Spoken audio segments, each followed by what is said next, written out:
Hola, soy el doctor Franco Cabala y en esta clase vamos a hablar de una herramienta que se conoce como la evaluación de riesgo periodontal o Periodontal Risk Assessment en inglés, PRA, y es una herramienta que fue desarrollada por los profesores Niklaus Lang y Mauricio Tonetti el año 2003 y es con diferencia la herramienta que más se utiliza para evaluar el riesgo que tiene un paciente, básicamente el riesgo de progresión de enfermedad periodontal, y de esta forma determinar de manera objetiva cuál es el mejor intervalo de mantención para los pacientes. Entonces yo les voy a mostrar en esta clase en qué consiste la herramienta, cuáles son sus fundamentos teóricos y al final vamos a dar algunas notas, algunos consejos respecto a cuál es la mejor forma de utilizarla.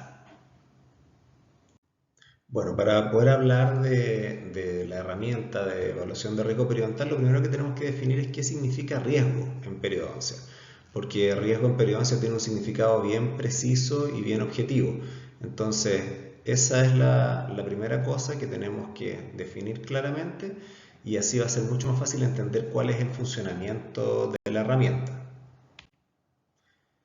Bueno, en periodoncia el riesgo significa básicamente una de dos cosas: pérdida dentaria, es decir, riesgo de perder los dientes, o pérdida de inserción, riesgo de perder inserción.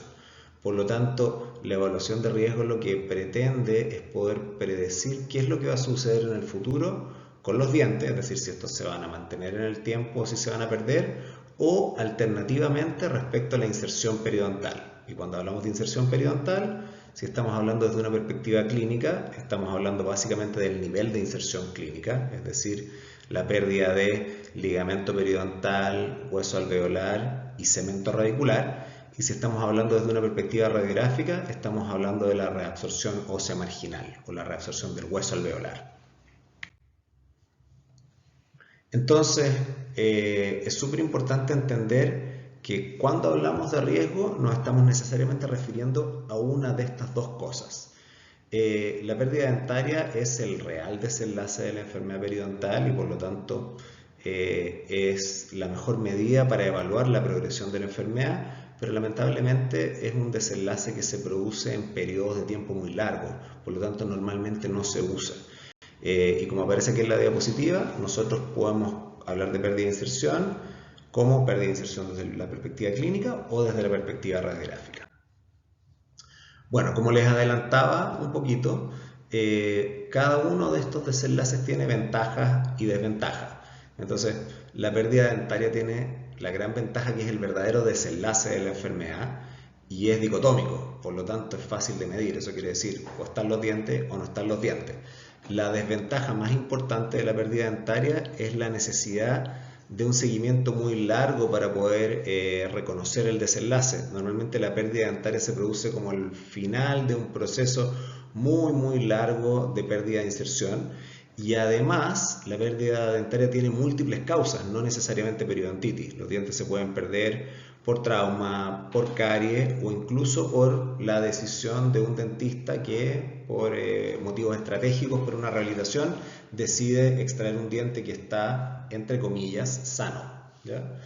En ese mismo sentido, la pérdida de inserción como medida de seguimiento longitudinal de la enfermedad tiene la ventaja que es un desenlace sustituto, es decir, reemplaza la pérdida dentaria y permite hacer este análisis en un seguimiento acotado, mucho más corto y además corresponde a una variable cuantitativa. Entonces, no es si está presente o no está presente, sino que se puede medir y en este caso, como ustedes ya saben, la pérdida dentaria se puede medir, por ejemplo, haciendo un análisis del nivel de inserción clínica. La desventaja que esto tiene, y esto ustedes también ya tienen experiencia, lo han hecho en la clínica con sus pacientes, es difícil de medir, ¿ya? Entonces no siempre podemos ubicar el límite melocementario en las zonas linguales, en mandíbula, especialmente en los sectores posteriores. A veces es muy difícil ubicar la sonda, entonces no es tan simple como la pérdida dentaria de medir y requiere de estandarización. Por lo tanto, si ustedes hacen varias medidas repetidas en el mismo paciente, ustedes se van a dar cuenta que hay una variabilidad en la medición. Por lo tanto, si uno quisiera investigar longitudinalmente la pérdida de inserción, necesariamente tenemos que pasar por una fase de estandarización. Bueno, estos son los doctores Niklaus Lang y Mauricio Tonetti, son dos periodoncistas bastante famosos, bastante eminentes. El doctor Niklaus Lang fue el director de la especialidad de periodoncia en la Universidad de Gotemburgo durante muchísimos años.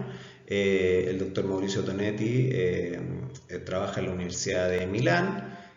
También es un periodoncista que ha publicado muchísimo respecto a temas como estas evaluaciones de riesgo, tratamiento periodontal quirúrgico, no quirúrgico. Entonces son dos periodoncistas bastante famosos. Y el año 2003 ellos publicaron esta herramienta de evaluación de riesgo periodontal en pacientes que estaban en terapia de soporte periodontal. Y coloquialmente, popularmente, se le conoce como la araña de riesgo. Entonces ustedes pueden que escuchen eso, porque básicamente el diagrama que se utiliza en la herramienta parece una tela de araña, ¿ya? Básicamente son 6 vectores y varias líneas que los conectan. Esta herramienta es una herramienta que, como yo les decía, permite estimar el riesgo de futura pérdida dentaria, futura pérdida de inserción, pero está pensada para ser aplicada en pacientes que ya fueron tratados. Por lo tanto, un paciente que fue diagnosticado de enfermedad periodontal, fue tratado de periodontitis de manera exitosa, fue dado de alta y luego fue enrolado en una terapia periodontal de soporte. Y como parte de esa terapia periodontal de soporte se aplica esta herramienta para poder determinar cuál es la frecuencia ideal para poder mantener a ese paciente en buenas condiciones. Entonces, la pregunta es, ¿cuándo aplico esta herramienta de evaluación de riesgo periodontal? Se aplica en pacientes que están en terapia de soporte, ¿ya? Está pensada para ello.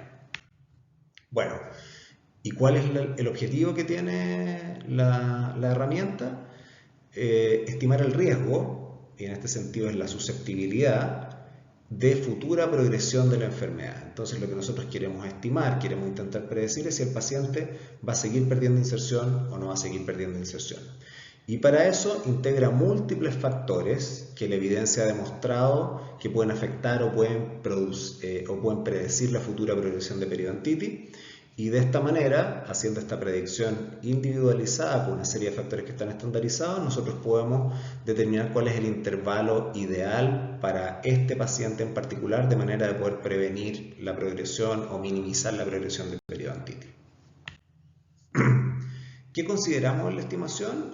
¿Cuáles son los componentes de esta herramienta? Son 6 vectores, es decir, que representan cada una de los radios de esta tela de araña.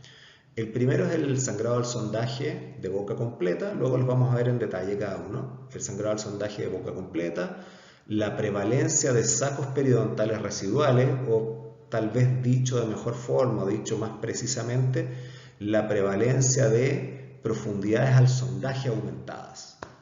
La pérdida dentaria, independiente de la sustitución, es decir, cuántos dientes el paciente ha perdido, y cuando digo independiente de la sustitución me refiero a que no importa si el paciente luego ahí se puso implantes o tiene una prótesis fija plural o usa una prótesis removible. Este vector, el número 3, pérdida dentaria, se basa en el número absoluto de dientes naturales que el paciente aún tiene en boca. Además, hay una estimación de la pérdida de soporte en relación con la edad del paciente. Esto es algo que ustedes ya han visto porque también se utiliza en la fase diagnóstica. Se hace de una manera un poquito distinta, pero es más o menos el mismo concepto. El quinto vector o el quinto radio de esta herramienta son los factores genéticos o sistémicos. Se lo voy a explicar en detalle. Y finalmente, el último de los factores son los factores ambientales. Ahora vamos a ir explicándolos uno a uno. Bueno, el primer vector, el primer factor que se utiliza para la evaluación de riesgo periodontal corresponde al sangrado al sondaje. Y este sangrado al sondaje es el porcentaje de sangrado al sondaje de boca completa, ¿ya? Entonces, hay varias cosas que son importantes de considerar para poder calcular este primer vector. Y lo primero es que, como ustedes ya saben, porque ya lo han hecho en clínica, es que el resultado del sangrado al sondaje es dicotómico, es decir, es positivo o negativo, y así se registra como positivo o negativo.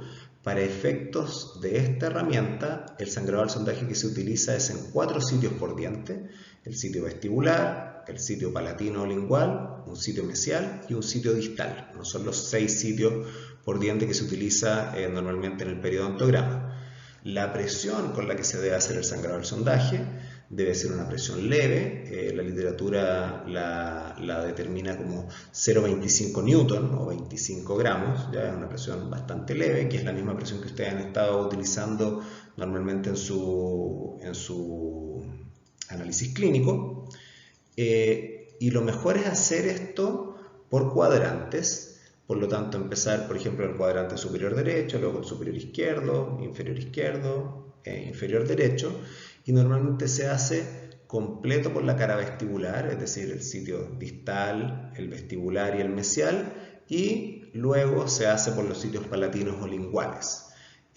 Luego tomamos la puntuación de hemorragia, que sería todos los sitios positivos, los dividimos por el número total de sitios examinados, es decir, todos los dientes que hay multiplicados por 4 y eso dividido por 100. Básicamente lo que queremos hacer es un porcentaje de los sitios que sangran. Y el valor que nosotros obtenemos, el porcentaje que nosotros obtenemos, nosotros vamos a colocarlo en este primer vector y si ustedes se fijan, esto corresponde a una escala cuadrática. El primer punto es menor o igual a 4, luego 9, 16, 25 y mayor a 36%. ¿Ya? Entonces, dependiendo de dónde está nuestro paciente, nosotros ahí vamos a marcar la primera puntuación del PRA. Bueno, ¿por qué el sangrado al sondaje? ¿Qué es lo que está representando el sangrado al sondaje y por qué es tan importante? El signo sangrado al sondaje es un signo que se utiliza muchísimo en periodoncia porque es un signo que tiene una correlación histológica, es decir, es un signo que yo puedo pesquisar en la clínica, pero que tiene una correlación con cosas que están sucediendo al interior del tejido. Y esto fue investigado hace muchos años. El investigador que más publicó sobre este tema es Liz Garden, y Liz Garden hizo una correlación entre las características clínicas del tejido y luego a través de biopsia las características histológicas. Y el sangrado al sondaje corresponde a lo que él llamó una lesión establecida. Eso quiere decir una lesión de tipo crónica, donde tenemos infiltración de muchas células inmunes y que cursa con ulceración epitelial. ¿Ya? Esto fue luego refrendado o modernizado por Corman el año 1997.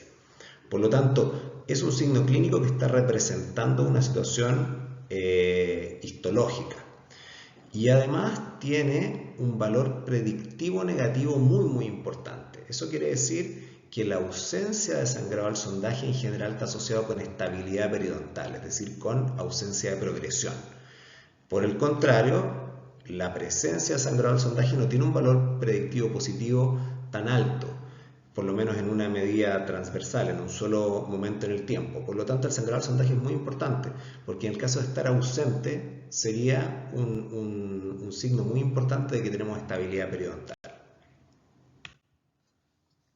Bueno, ¿y por qué el porcentaje de sitio? Porque existe mucha investigación que ha demostrado que una prevalencia de sangrado al sondaje superior al 25% está asociada con recurrencia de la periodontitis. Entonces, un paciente que tiene sangrado al sondaje que están en 25 más, en estudios longitudinales de 4 y hay otros estudios longitudinales de más años, tiene más riesgo de progresar. Y además, sangrado al sondaje entre 20 y 30% han sido asociados con progresión en en seguimientos un poquito más cortos. Bueno, el segundo componente de la evaluación, el segundo vector que se utiliza en la evaluación de riesgo periodontal es la presencia de sacos residuales, pero como les decía antes, de modo más preciso uno tendría que hablar de prevalencia de sitios con profundidades al sondaje aumentadas. Y en este caso son profundidades al sondaje mayores o iguales a 5 milímetros y es el número absoluto. Entonces tenemos menor o igual que 2, 4, 6, 8 o 10 o más. ¿Y por qué es importante esto? Al igual que en el sangrado al sondaje, existe un cuerpo de literatura muy importante que demuestra que la presencia de sacos residuales o de profundidad al sondaje residual luego del tratamiento está asociado con desenlaces negativos de tratamiento, básicamente con recurrencia de la enfermedad y en seguimientos de largo plazo con pérdida dentaria. Entonces, la prevalencia de profundidades al sondaje aumentadas luego del tratamiento nos está hablando de una situación biológica del paciente, es decir, nos está hablando de una capacidad disminuida del paciente para poder cicatrizar de manera correcta, para poder cerrar estos sacos periodontales luego de eliminado o disminuido el factor causal. Lo que nosotros hacemos básicamente es eliminar el factor que está generando la reacción inmunoinflamatoria, en este caso la presencia de biofilm adherido a los depósitos blandos y duros, tanto supra como subgingivales, y una vez que nosotros eliminamos eso, nosotros esperamos que la capacidad de respuesta del organismo permita cerrar estos sacos periodontales, es decir, eliminar esta profundidad del sondaje aumentada. Si el paciente no es capaz de a través de este proceso biológico de desinflamación y cicatrización, volver a un estado de normalidad, es decir, con profundidades del sondaje de 4 milímetros o menos, eso nos está hablando de una susceptibilidad aumentada del paciente. Y todos estos sacos residuales o profundidad del sondaje aumentada superior a 4 milímetros, en presencia de inflamación, es decir, si además de la profundidad del sondaje yo veo signos clínicos inflamatorios, particularmente sangrado al sondaje, debe ser considerado como un tratamiento periodontal incompleto, ¿ya? Y requiere de otras maniobras. Dependiendo del caso, esas maniobras pueden ser el retratamiento, es decir, volver a hacer el alisado pulido radicular, dar antibiótico, hacer un tratamiento local, hacer una terapia quirúrgica, resectiva, regenerativa, distintas cosas, pero es importante entender que la presencia de sacos residuales debe ser considerada como un tratamiento periodontal incompleto. El tercer vector que se considera en la evaluación de riesgo corresponde a la pérdida dentaria, ¿ya? Y esto se refiere a la historia de pérdida dentaria. Nosotros tenemos que contar el número de dientes perdidos en la dentición excluyendo terceros molares, es decir, considerando 28 dientes.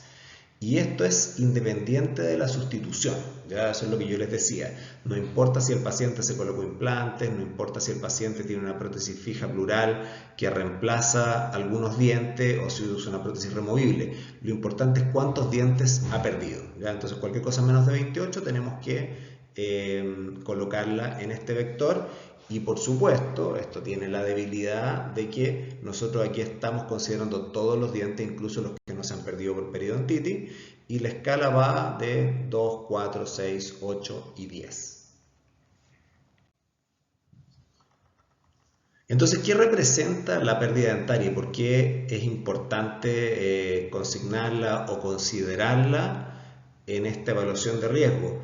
Bueno, lo primero es que es una medida general, es inespecífica, pero nos cuenta la historia de la periodontitis en el curso de la historia de vida del paciente, ¿no? En el curso de la vida del paciente.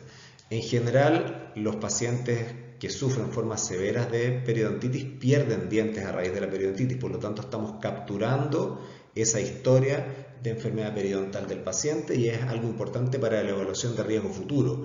Un paciente que ha perdido dientes en el pasado tiene más riesgo de perder dientes en el futuro. Y bueno, ¿en qué se basa esto? Se basa básicamente en el estudio de la historia natural de la enfermedad en el ser humano. Yo les conté esta historia en alguna clase que hice, me da la impresión, el primer semestre. Básicamente un grupo de investigadores fueron a un lugar bastante alejado, en Sri Lanka, a un campo de cultivo de té, donde los trabajadores no tenían acceso a la atención odontológica, no tenían hábitos de higiene oral y, tal vez más importante para efectos de este estudio, no tenían acceso a azúcares refinados, por lo tanto tenían una incidencia de caries muy baja producto de su dieta. Eran 480 trabajadores del té, eran todos hombres entre 14 y 30 años, relativamente jóvenes, y básicamente lo que hicieron los investigadores fue ir varias veces y hacerles exámenes periodontales completos. Fueron en el año 1970, 71, 73, 77, 82, 85, luego volvieron en el 99 y me parece que el último seguimiento fue el 2012 o 2013. De todos estos, de los 480 individuos originales, 161 participaron en el primero y en el último y 88 individuos participaron en todas las mediciones. Por lo tanto, los investigadores pudieron tener una idea bastante precisa de qué pasaba con la periodontitis si no hacemos ninguna intervención. Y lo que se vio es básicamente que los pacientes naturalmente se separan en tres grupos. El primer grupo, que está representado con la línea roja, son pacientes que tienen alta susceptibilidad a la destrucción ósea inflamatoria, es decir, pacientes que pierden mucho hueso muy rápido, y esa pérdida ósea o pérdida de inserción clínica los lleva a perder muchos dientes, y ustedes ven que cuando llegan a los 45 años, que es lo que está abajo en el eje X, estos pacientes han perdido 28 dientes, es decir, la totalidad de los dientes. Y esto corresponde más o menos al 10%, al 9% de los pacientes. Luego hay un grupo de riesgo intermedio que corresponde al 80% de los pacientes, la vasta mayoría de los pacientes, que tienen una tasa de progresión relativamente lenta. Y son pacientes que en el curso de su vida, es decir, hasta los 45 años, cuando se hace el seguimiento, pierden aproximadamente 8 o 9 dientes. Esto representaría a la vasta mayoría de los pacientes, es decir, casi todos los pacientes periodontales caerían en esta categoría. Y hay un tercer grupo, que también representa un poquito más del 10%, el 11%, que son pacientes que son muy resistentes a la periodontitis. Son pacientes que, a pesar de no recibir tratamiento, de no tener prácticamente ningún hábito de higiene oral, no pierden dientes o pierden muy poquitos dientes. Entonces, cuando yo hago la evaluación de riesgo periodontal, lo que yo estoy tratando de identificar es a cuál de estos grupos pertenece mi paciente, porque es muy distinto estar viendo uno del grupo rojo que estar viendo uno del grupo verde. ¿Ya? Entonces, esa es la idea de utilizar la historia de pérdida dentaria como uno de los indicadores en el instrumento. Bueno, el siguiente componente que nosotros tenemos que analizar en el PRA es la relación entre la pérdida ósea y la edad del paciente. Y básicamente lo que estamos intentando hacer es obtener una idea, aunque sea una idea general, un poco imprecisa, de la tasa de progresión de la enfermedad, es decir, cuánto ha ido progresando la enfermedad durante el curso de la vida de la persona. Entonces, utilizamos el nivel óseo de referencia, que para efectos de esta medición nosotros lo vamos a ubicar arbitrariamente 1 milímetro apical al límite amelocementario, que es el accidente radiográfico que nosotros podemos identificar más fácilmente, como se ve en la pantalla. Y desde ahí nosotros vamos a calcular la pérdida ósea en incrementos del 10%. Entonces básicamente vamos a utilizar incrementos del 10% por cada milímetro. Entonces aquí, si hay pérdida de 6 milímetros, hemos perdido el 60%, y eso lo vamos a dividir por la edad del paciente y vamos a obtener el resultado de esa fracción, y dependiendo del resultado que obtengamos lo vamos a colocar ahí en ese vector. Entonces tenemos 0,25 menos, 0,5, 0,75, 1 o 1,25 o más. Esto es bastante similar a lo que ya hacemos en la fase diagnóstica. Bueno, ¿y por qué es importante? ¿Por qué se utiliza? Es una medida que nos permite estandarizar la medición de la tasa de progresión. La tasa de progresión no se puede medir de manera directa en un paciente. Para hacer eso uno tendría que dejar a un paciente sin tratamiento y luego ir viendo en mediciones repetidas cómo va perdiendo inserción. Eso no se puede hacer desde el punto de vista ético. La pérdida ósea por edad está afectada significativamente por factores locales. Entonces, nosotros para hacer este ejercicio elegimos siempre el peor diente, pero muchas veces ese peor diente tiene esta tasa de progresión más rápida, esta mayor destrucción por algún factor local, en general asociado a compromisos de furcación. Yo siempre les recomiendo a mis estudiantes que tratemos de evitar los dientes que tienen furcas comprometidas para hacer estos cálculos, ¿ya? A pesar de que en el paper no se hace ese comentario, yo es algo que en general recomiendo, porque podría ser que el diente que ustedes elijan, si tiene un compromiso de furcación, no represente la severidad completa de la boca. Y lo que nosotros estamos buscando es tratar de encontrar un diente que represente la situación general del paciente. ¿Y qué nos permite esto? Igual como en la fase diagnóstica, nos permite estimar la susceptibilidad individual. Es decir, nos permite saber o estimar cuál es la susceptibilidad de este paciente en particular a la destrucción óseo-inflamatoria por periodontitis. Y nos permite estimar las tasas de progresión durante el curso de la vida. ¿Y por qué eso es importante? Porque ese sería el punto de partida de susceptibilidad que yo estoy tratando de intervenir con mi tratamiento. Y por lo tanto, mientras más alta la tasa de progresión, más riesgo de que eso se repita en el futuro. Bueno, ahora viene el siguiente componente, que es el componente sistémico genético. Y este es probablemente el que está menos explicado en el paper, el que es más difícil de utilizar y es probablemente el más polémico de todos, ¿ya? Esto se basa básicamente en un movimiento muy importante del final de los años 90, en que hubo un gran interés en la investigación en periodoncia de tratar de descubrir factores genéticos que estuvieran asociados con la enfermedad, y muchísima gente y muchísimo esfuerzo y muchísimos recursos se destinaron a tratar de encontrar marcadores genéticos que pudieran predecir el riesgo a sufrir periodontitis. Esta es una empresa que lamentablemente no tuvo el éxito que muchos habrían querido, y la verdad es que hasta el día de hoy, 2024, no hemos sido capaces de identificar un factor genético en específico o una serie de factores genéticos que en conjunto estén asociados de manera potente con el fenotipo periodontitis, ¿ya? Entonces, esto fue integrado aquí en la herramienta de análisis de riesgo, pero la verdad es que para todos los efectos prácticos nosotros no disponemos de un examen genético que sea capaz de predecir riesgo. Hay muchísimos papers que abordan este tema, pero no tenemos ningún marcador conocido, fiable, que esté relacionado con esto. Tal vez la persona más famosa que se dedicó a este tema es el señor Kenneth Coleman, que está aquí, que hizo muchas otras cosas, pero entre las cosas que él hizo fue identificar variaciones en el clúster de genes de interleuquina 1 que estaban asociados a un fenotipo hiperinflamatorio. Y eso fue el año 97. Recuerden que esta herramienta, el PRA, es del año 2003.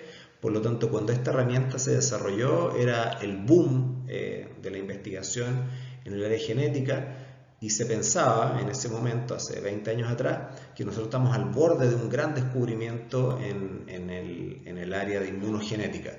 Lamentablemente ese descubrimiento nunca llegó, y este vector fue incluido aquí, pero la verdad es que para todos los efectos prácticos no tiene mucho uso.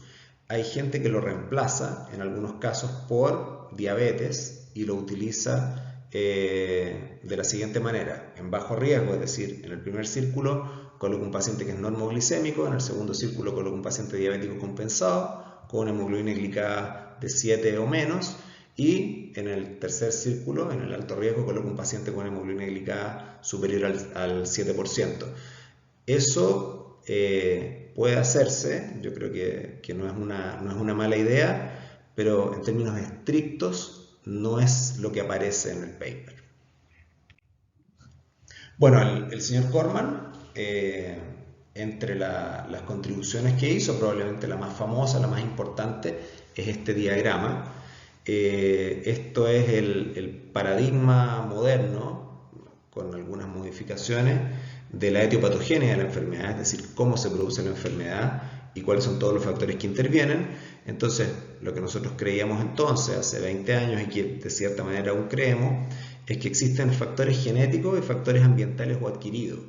Y estos factores genéticos y ambientales o adquiridos, que son los rectángulos verdes que están arriba y abajo, afectan la respuesta inmunoinflamatoria del hospedero y afectan el metabolismo de los tejidos conectivos y del hueso.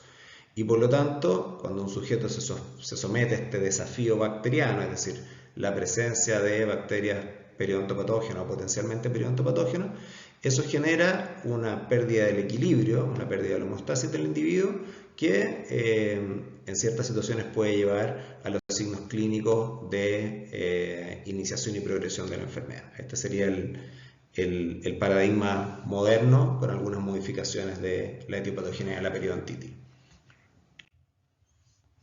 Bueno, el siguiente vector corresponde a factores ambientales, y en este caso específico, cuando nosotros hablamos de factores ambientales en el contexto del PRA, estamos hablando básicamente de tabaquismo, ¿ya? Entonces, existen varias categorías, y dependiendo de la categoría en la que esté nuestro paciente, nosotros lo vamos a ir colocando en distintos puntos del vector. Entonces, el primero, el NS, sería non-smoker, un paciente que no fuma y que nunca ha fumado.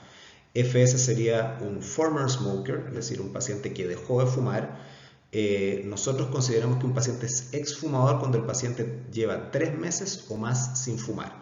Entonces, el paciente que dejó de fumar la semana pasada sigue siendo un fumador, ¿ya? Por lo menos el paciente tiene que tener por lo menos 3 meses de cese del hábito para ser considerado como un exfumador. Luego tenemos el fumador ocasional, que es la persona que fuma entre 1 y 10 cigarrillos. Después tenemos al fumador, que es el que fuma 10 cigarrillos, y tenemos al heavy smoker, que es el que fuma más de 10 cigarrillos. Por lo tanto, dependiendo de la cantidad que fume este paciente, nosotros vamos a ponerlo en distintos niveles de riesgo. Entonces, el tabaco se considera aquí porque al día de hoy sigue siendo el único factor ambiental que tiene demostrado efecto, es decir, que causa o está asociado con un riesgo aumentado a sufrir periodontitis, un riesgo aumentado a sufrir formas severas de periodontitis, un riesgo de tener más tasa de progresión de periodontitis, un riesgo de fracaso de tratamiento de periodontitis, un riesgo aumentado de pérdida dentaria y un riesgo de desdentamiento severo. ¿Ya? Entonces, en distintos estudios hechos en muchísimas poblaciones, con distintos diseños, tanto estudios de cohorte, estudios de casos y controles y grandes series de estudios epidemiológicos, el tabaco ha demostrado una fuertísima asociación con todos estos desenlaces negativos. Y además ha demostrado que es dosis dependiente, es decir, más fumo, más riesgo. Menos fumo, menos riesgo. Bueno, entonces ya hemos visto cómo, de qué está compuesta la herramienta, de qué está compuesto cada uno de los vectores o los dominios de la herramienta y ahora cómo lo interpretamos. ¿Ya? Entonces, ustedes vieron en el dibujito que hay 3 círculos concéntricos y esos circulitos están pintados de un color más oscuro y representarían secuencialmente desde adentro hacia afuera bajo, moderado y alto riesgo. Entonces, basta un vector que traspase uno de los círculos para que el paciente vaya a la siguiente categoría. Eso quiere decir que si mi paciente tiene en todos los dominios bajo riesgo, pero en uno de los dominios el paciente tiene riesgo moderado o riesgo alto, el paciente completo se considera de riesgo moderado o riesgo alto. ¿Ya? Y la categoría de riesgo, es decir, en cuál de las 3 categorías cae el paciente, bajo, moderado o alto, me permite personalizar los intervalos de mantención. ¿Ya? Aquí hay tantas recetas como periodoncista. ¿Ya? Yo les voy a decir cuál es la que yo uso y cuál es la que mucha gente usa. En general, un paciente de bajo riesgo, un paciente que luego de la terapia se mantiene estable y que en el análisis de riesgo queda en esta categoría, es un paciente que tiene una bajísima probabilidad de progresar en el sentido de perder futura inserción.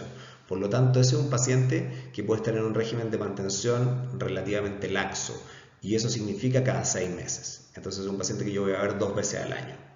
Un paciente que está en riesgo moderado es un paciente que tiene, por supuesto, un riesgo aumentado de sufrir futura pérdida de progresión y por lo tanto ese paciente yo lo voy a ver 3 veces al año, cada 4 meses. Y un paciente que está en alto riesgo es un paciente que tiene bastantes probabilidades de perder inserción a pesar del tratamiento y por lo tanto yo lo voy a ver más seguido, lo voy a ver cada 3 meses.